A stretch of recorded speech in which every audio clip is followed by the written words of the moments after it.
Bonjour, je suis Marie-Christine Baudry. Je suis là pour vous faire une capsule sur l'utilisation de l'extension Zotfile, qui est un ajout ou un morceau additionnel que vous pouvez ajouter à Zotero. L'intérêt d'utiliser Zotfile, ça va être pour faciliter la gestion des notes de lecture et des annotations, les notes de lecture, puis le surlignement dans vos fichiers PDF. Donc, c'est un morceau d'abord que vous devez télécharger sur Internet. Alors, Zotfile, vous allez ouvrir un navigateur. Vous pouvez taper tout simplement Zotfile et on peut le trouver ici. Alors, vous allez faire Download ici, mais en fait, sur le bouton, vous allez faire un clic droit et faire Save Link As. Ensuite, l'extension va se déposer sur un répertoire de téléchargement. Alors, on va le sauvegarder. Puis, dans Zotero, vous allez aller chercher Zotfile via l'onglet « Outils ». Donc, dans « Outils », vous allez cliquer sur « Extensions ». Puis, à partir de cette fonctionnalité-là, vous allez cliquer sur la roue dentelée et faire sélectionner l'option « Install add-on from file ». Et à partir d'ici, vous allez aller chercher Zotfile.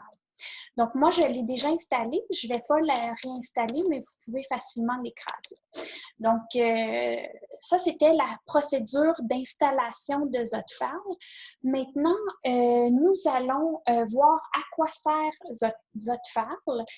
Donc, disons que je choisis cette référence-ci. Alors, et ici, nous avons un PDF, le PDF de cet article. Donc, nous allons l'ouvrir et voici le document. Alors, si vous avez des lectures à faire dans le cadre de vos cours, vous pouvez tout simplement surligner les informations, évidemment, qui vous intéressent. Donc, je surligne, hop, ce qui m'intéresse. Et vous pouvez également ajouter des notes dans le fichier comme tel. Donc, on va faire quelque chose comme référence, disons, note de Monsieur X, page 56. Hop, on met la note et maintenant, à partir de maintenant, je vais fermer mon PDF, hein, le fichier Adobe Reader. Donc, je ferme et j'accepte de sauvegarder les modifications avant la fermeture parce que, bien sûr, le fichier initial n'a pas les annotations ni la note de lecture. Donc, je vais l'écraser. Hop.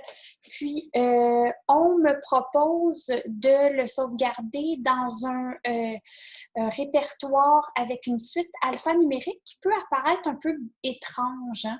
Mais on prend celle que Zotero nous suggère. Alors, je la sélectionne et j'écrase la version précédente. Donc là, à partir de maintenant, on a quand même l'impression qu'il n'y a rien vraiment qui a été modifié.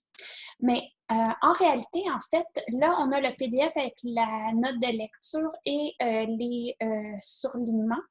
Donc, ce que je vais faire, grâce à Zotfile, je vais faire un clic droit sur mon PDF et je vais cliquer sur l'option « Gérer les pièces jointes ». Alors, tout simplement, ça va être la deuxième option qui va être la bonne, c'est-à-dire extraire les annotations. Ici, nous voyons qu'il y a quelque chose qui se passe. Et comme voilà, en fait, on a vraiment le travail de Zotphal ici.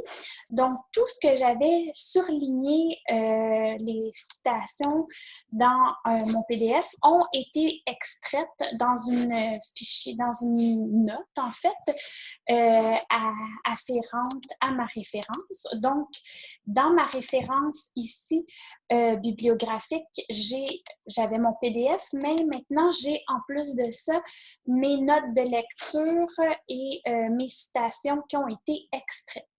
Alors, grâce à Zotphal, en fait, ce qui se produit, c'est que vous n'aurez plus à, après avoir fait vos lectures, pris des notes virtuelles de lecture directement dans vos PDF, vous n'aurez plus à les réouvrir un après l'autre pour aller chercher l'information que vous auriez lue peut-être 2-3 mois auparavant ou même 1 an ou 2 auparavant. Parce que, en fait, grâce à Zotphal, tout a été extrait.